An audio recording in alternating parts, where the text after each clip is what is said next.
Hello friends watching PACIS TV at home. We are so glad that you're watching PACIS TV and it is time for story time. I'm so excited, so excited. I believe you're so excited too because we have a very interesting story today. And if you followed our last episode, we talked about a prophet. And the prophet we talked about last time was called Prophet Elijah. And today again, we are going to talk about another interesting prophet. The prophet who succeeded Elijah, and his name was Elisha. Elisha was a very kind man, very kind and generous. And he loved God and he performed many miracles in the name of God. So, sit back there, relax and enjoy the story. Do not change the dial. Elisha was a man who succeeded Elijah. After Elijah was taken up to heaven, Elijah went back to God and he appointed and anointed Elisha. So Elisha became also a prophet who was known for the wonderful miracles he performed and his generosity. He loved God and did everything that he was instructed to do. So one time he was moving from a place and went to a place called Shunem. And as he was passing by, a lady, a woman, a very generous woman too, invited him in and said, "Please, my Lord, have some food to eat." And then Elijah said, "Okay, fine, let me come in." So Elisha went in and had food. And this woman kept on preparing food for him. And one day, the lady told the husband, "There is a man of God who is always passing by here. Why can't we make a small room for him to be sleeping over when he's tired, so that the following day he can proceed with his journey?" And they agreed, and they built a small, nicer room for Elijah on top of their house, for Elisha. So Elisha was so glad. Elisha had his servant whom he moved around with, and his name was Gehazi. So Gehazi worked for Elisha. So after they saw the generosity of this woman, they were like, "What can we do?" So Elisha went to his servant Gehazi and asked him, "What can we do to this lady who is very generous?" And then Gehazi said, "She doesn't have a son." Then Elisha said, "Okay, I shall pray for her to have her little one, because everybody likes to have a little child and a son or a daughter." So Elisha prayed for this woman, and she was blessed, and she had a son. They rejoiced and thanked God together with her husband. Now you see how the generosity of this woman has paid her. She used to be kind to Elisha, and Elisha decided to pray to God, and God blessed her. So Elisha kept on doing wonderful things to God. Then there was one day a man. He was a very big man and respected. His name was Naaman. And Naaman had an Israel slave. So he became so sick.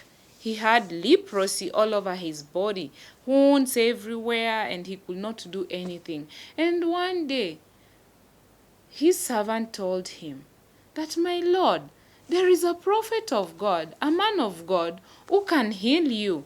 Can you go to him?" Then Naaman thought about it and said, "A man of God? Okay, you go and find out what he requires for me to be healed." Then the servant inquired and told him, "You go to him." Then Naaman went to Elisha and asked Elisha, "I want you to heal me because my body is looking bad.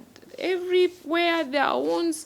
I don't like it." Then Elisha told him to go and dip himself 7 times in the river, and his body will be cleansed. He will be clean again. But Naaman doubted and was like, "How can that be?" But then because it's a man of God, he went back home and told the servant, "How can a man of God tell me to go and dip myself 7 times in the river for me to be healed?" Then the servant said, "Please, my lord, just go and do as he has instructed you, because the words he speaks are not his but of God." So the following day, Naaman reluctantly went to the river and dipped himself 7 times as he was instructed by Elisha. And then what happened? He became clean. All the wounds were gone. All the pain, all the rashes were gone, and his body was sparkling again.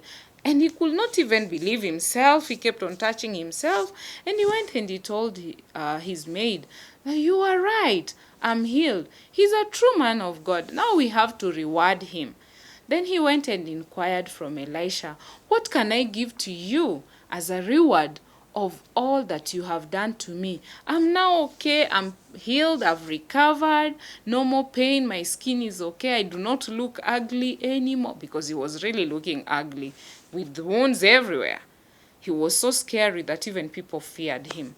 Then Elisha told him, "I'm not the one who has healed you, but it is God, our God, the God of Israel, who has healed you. So you go and worship the God of Israel." Elisha refused to take anything from this man because he knew it is not him who has performed the miracle, but it is God who has performed miracle. And from then, Naaman learned that there is a true God, and the God of Israel is the true God, not those other gods. In the story of Elijah, I told you they had molded a lot of gods, and some of them were called Baal. Some of them I don't know their names. So they used to worship calf, cow, all those kind of gods. So when he was healed, he realized, well, there is only one God, the God of Israel. And that's how Naaman also started worshiping God and told the people that they should obey the God of Israel and start worshiping the God of Israel. So that is a short story of Elisha, a prophet. And remember, a prophet is a spokesman of God. And Elisha did a lot and lots of miracles that I cannot talk about them today all. He performed many, many miracles because God was with him, and God used him, and God gave him the ability. So that's the end of the story of Elisha. But before we finish, as always, we always have to know, what is the moral lesson?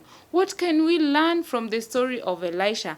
And my two wonderful friends with me here today, they have been listening to the story very carefully. They are going to tell us what are the moral lessons that they have learned from the story of Elisha. Yes, Bella, what have you learned from the story of Elisha? Never judge a book by its cover. Never judge a book by its cover. Wow. Wow, that's brilliant, yes? You should trust a man of God. You should trust a man of God. Trust. When Naaman was told when he was told to go and dip himself in the water, he was like, that is crazy. So he judged without doing what he was told. But then another moral lesson, we should always never judge before we do it.